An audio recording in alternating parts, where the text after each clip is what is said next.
All right, back here on Center of Attention, Seth Everett, Etan Thomas, and we're pleased to welcome in ESPN's own Bomani Jones. Bomani, welcome to the show. Thank you very much for doing this. You're well?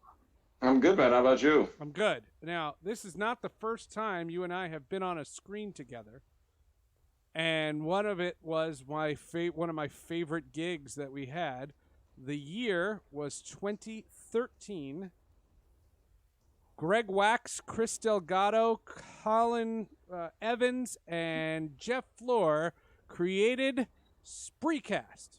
Oh, there we go. You remember?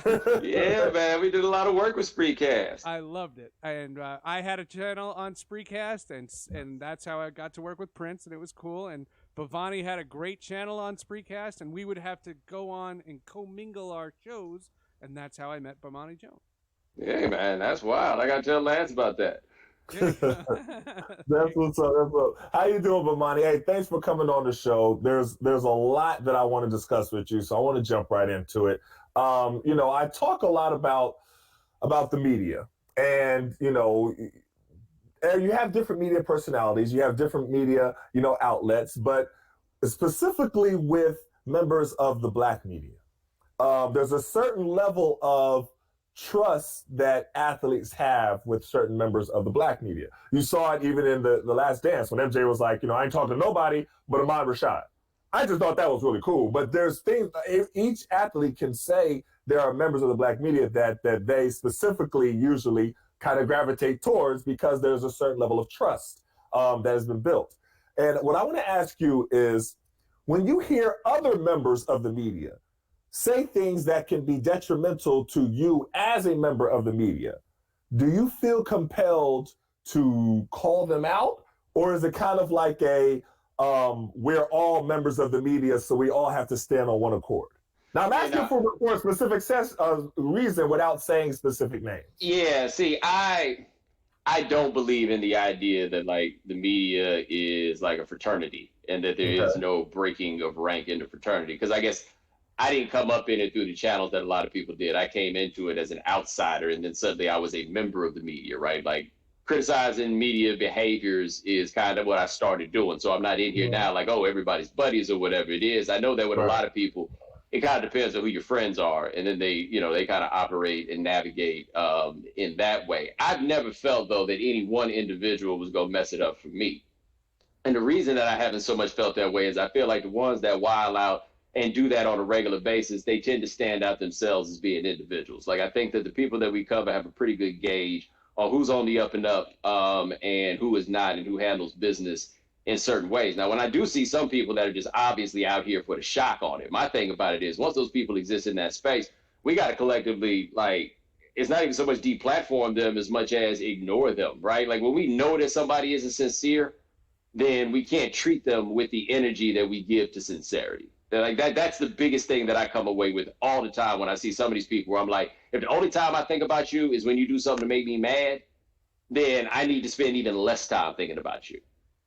But is there something about the way technology is impacting the media that are these debate shows and the pundits and all that nonsense, is that growing or is it shrinking? Because I would think as a cord cutter, I don't have time to just flip around and see what's on, and every opinion has weight because they're on TV.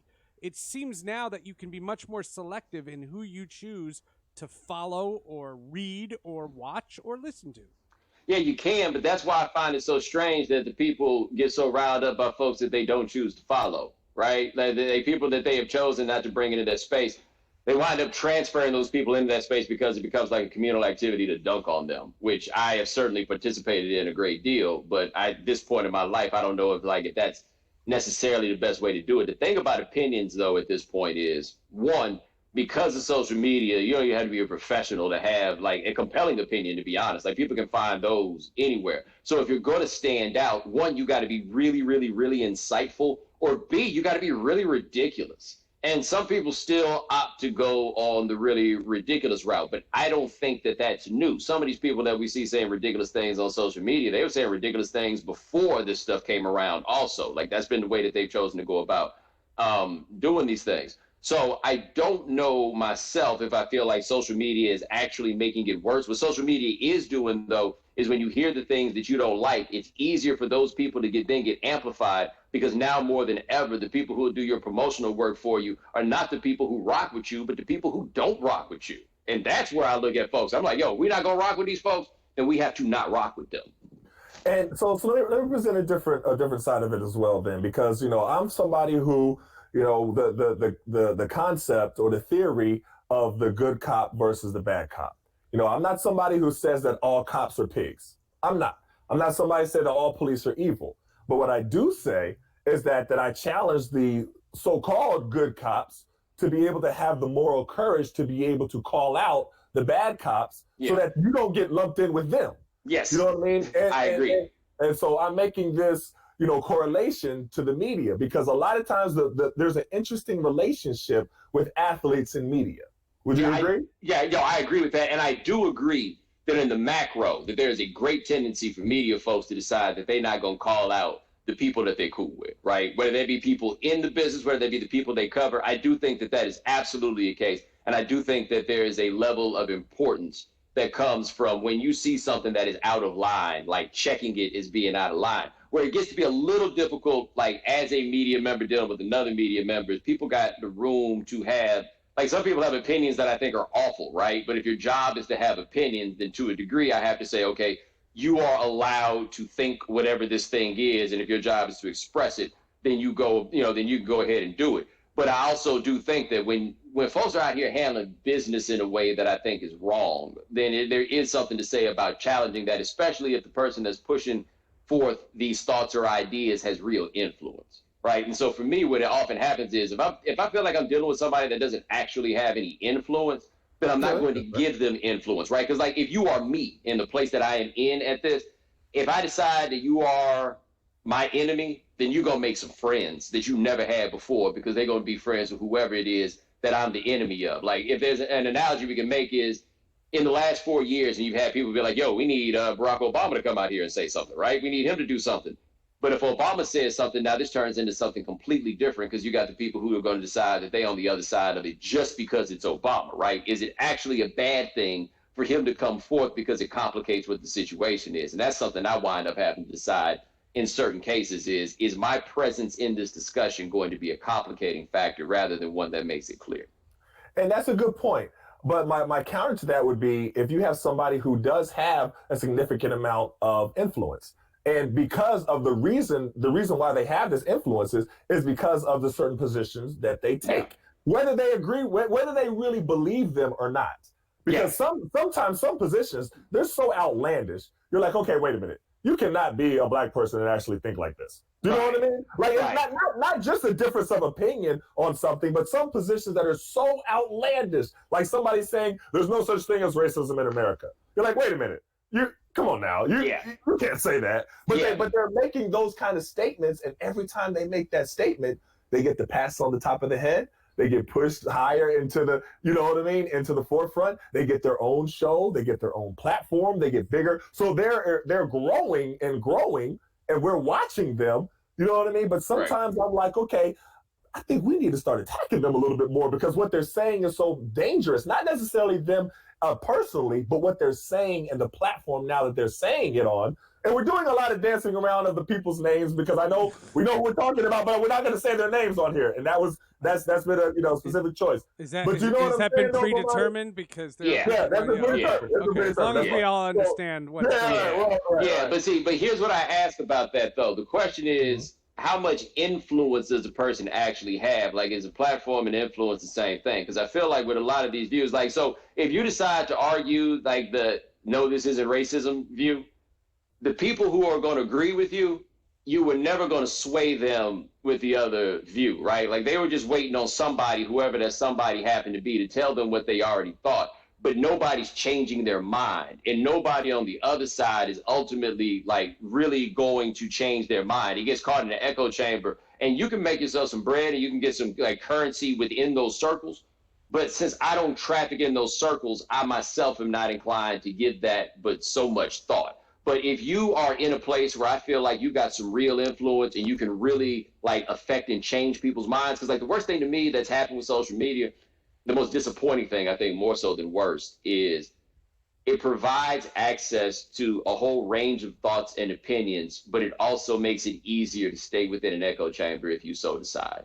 And so once I feel like your ideas are meant for that echo chamber, then you got to go ahead and deal with that group of people yourself. Like for me, I'm not changing anything. In fact, I'm just galvanizing you and your people because, hey, you're over there making Bomani mad because that's the way they see it, right? Like they see it as like this is making me mad or triggering or whatever term it happens to be. So I think there's room for attacking people for some of their views and the things that they choose to say. I think that there's a need for certain people to do it. I question myself, like given where I am I making you famous by doing this? And if I'm making you famous by doing this, then other people got this under control. Okay, and that's a good point. You know, and I'm gonna be honest with you, it bothers me to hear people in those certain echo chambers that you're referring to refer to a face that looks like mine as being, see, this person agrees with us. Yes. And I'm just like, what? What? How could you allow yourself to be that person? You know what, though? I never quite know what to do with it because when it got weird for me is when I really started paying attention to how like the trolls and bots were working on Twitter.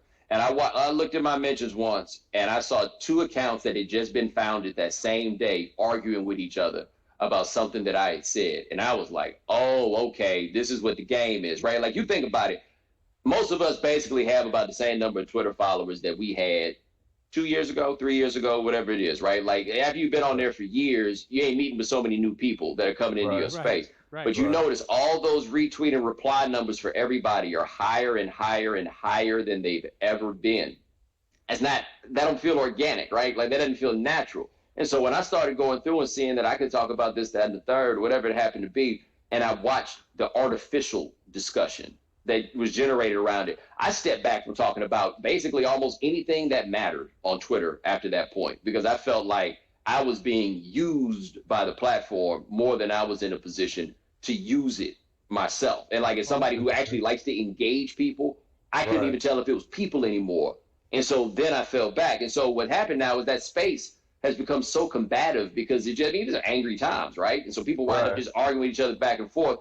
And now the people who don't like you are the ones who do the work of promoting you, because I think that people now are more likely to amplify things that they don't agree with than they'll amplify information that falls in line with what they believe. But just in terms of opinions, they want to amplify the opinions of the people they don't believe with, because I think it becomes kind of catharsis that everybody can come wail away at this. And then in the end, we ain't actually done nothing, you know? And I think that's part of what my concern gets to be sometimes with some of these media folks is, I'm not changing anything. They gonna come right back the next day. They gonna do the same exact thing when it comes, you know, when their time comes. They gonna do the same thing, and we gonna like reheat this whole thing and do the same conversation and stuff over and over again. That's my difficulty. Were you very aware of when Twitter did that cleanup? It was probably 2 years ago. I noticed. Now. And it was weird because I mean I probably lost 300 followers that day, which I was pretty proud of, considering that meant a majority of my following is real. I don't have the following that Bomani has, but they were real people. And I saw people, I saw one singer, and I don't want to give her name out. I saw one singer that had over 80,000 followers, and she went to 32.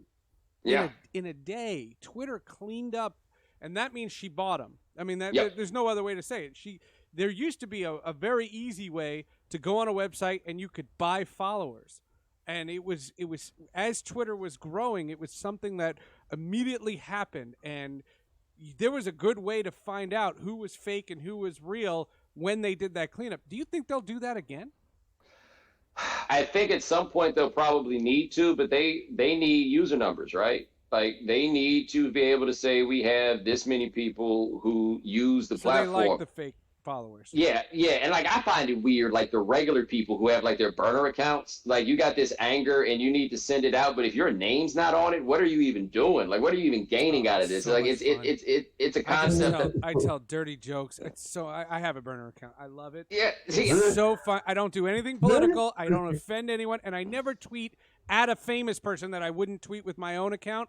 All I'll write is say, these people on TV are so ugly. Like I'll write just random things. I'll be stuck in traffic and I'll go on a Twitter rant and I'll put it on the other account and nobody sees it.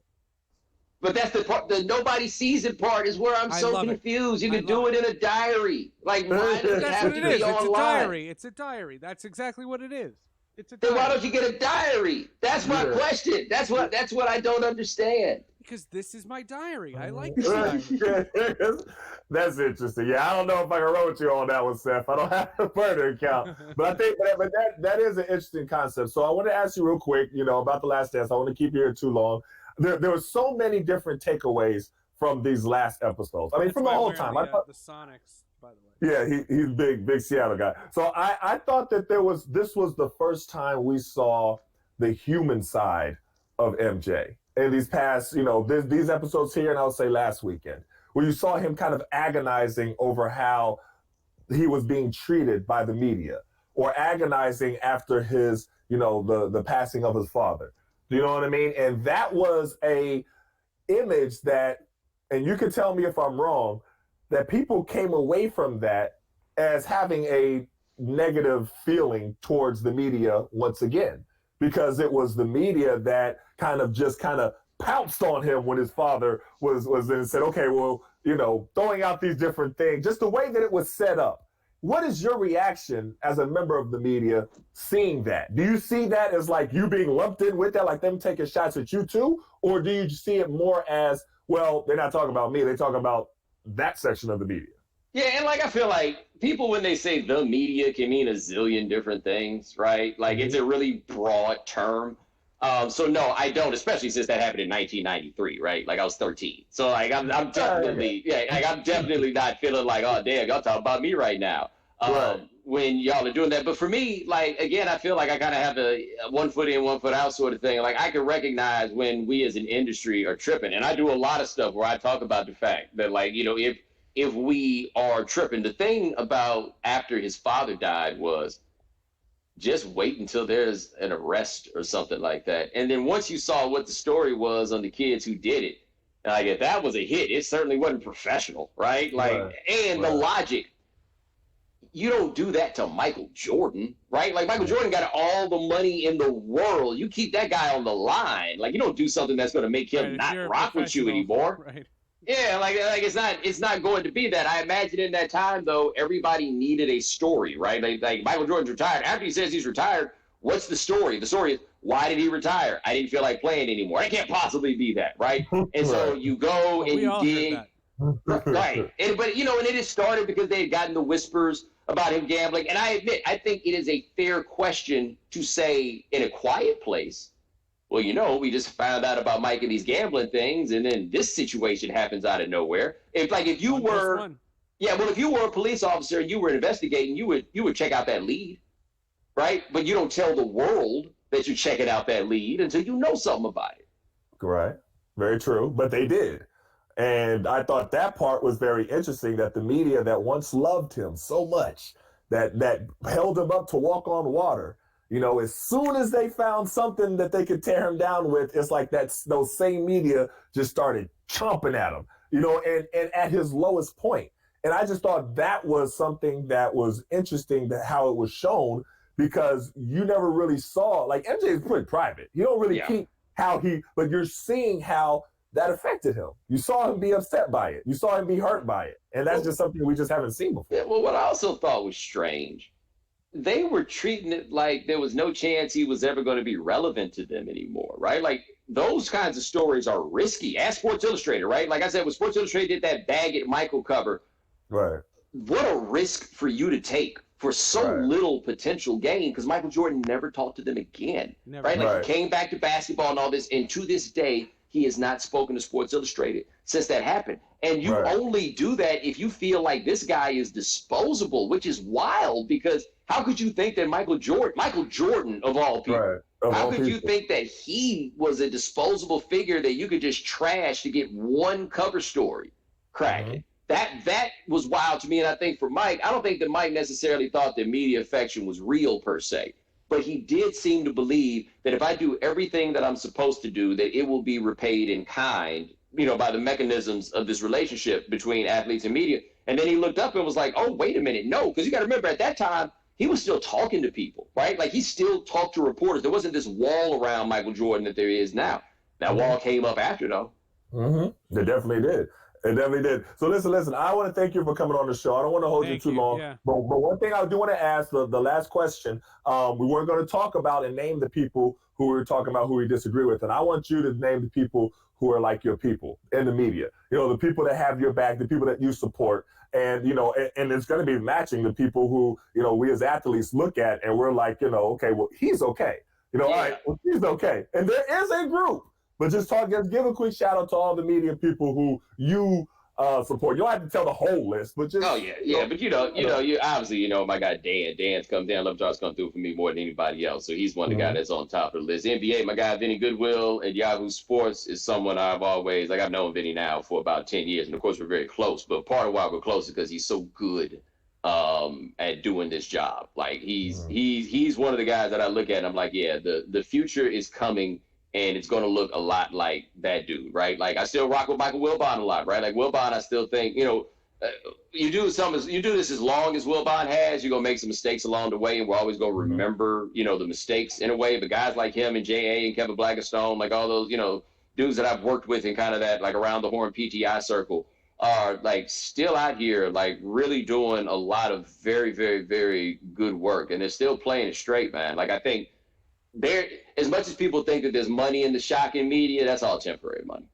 You know, like that's all something that you can get in a moment. But like, if you really want to have like a sustained, enduring, extending career, you can only do it through sincerity, right? Like for me, I'm not a guy that's been in locker rooms, right? I mean, I've been there obviously, but like I'm not a beat writer. I'm not a dude that people see all the time. The only way I can exist in this space is if these people who don't know me well believe me to be sincere. Like they got to be able to look at me on television and be like, yo, I feel like that's a good dude, right? You know, like I feel like, and I find that like I can say something that somebody doesn't like and they'll get my information and reach out or whatever and just be like, look, man, I feel like you're a good dude, so I feel like I can talk to you about this, you know, and let me know what they think I did wrong or whatever it is. But that's the key on this, man. It's like once you get out here and you start betraying people and people start realizing that you're going to burn them, right, you lost them forever. You're done. That's what's up. That's what's up. Well, let me just say, you've always been, you know, somebody that I've had a great deal of respect for. The stances that you take, the unpopular stances that you take. I mean, I interviewed you for my book, We Matter, Athletes and Activism. And it was based on a very unpopular stance that you took. You know, when you wore the shirt, and it, you know, with everybody from the Washington football team, everybody was like, "Whoa, how could he possibly wear that shirt?" But which is still, we can do a whole story, a whole show just on that. But really, I want to just say though, because the members of the media like you who have integrity, you know what I mean, who can stand up for what they believe in. You know, we as athletes, even former athletes, you have a lot of respect from us. So and I appreciate it, man. Not all of y'all have that respect. You know I know. Yeah. Right. You got that respect and that admiration and everything like that. So keep doing what you're doing, all right? Nah, man, I appreciate it, man. You boys have a good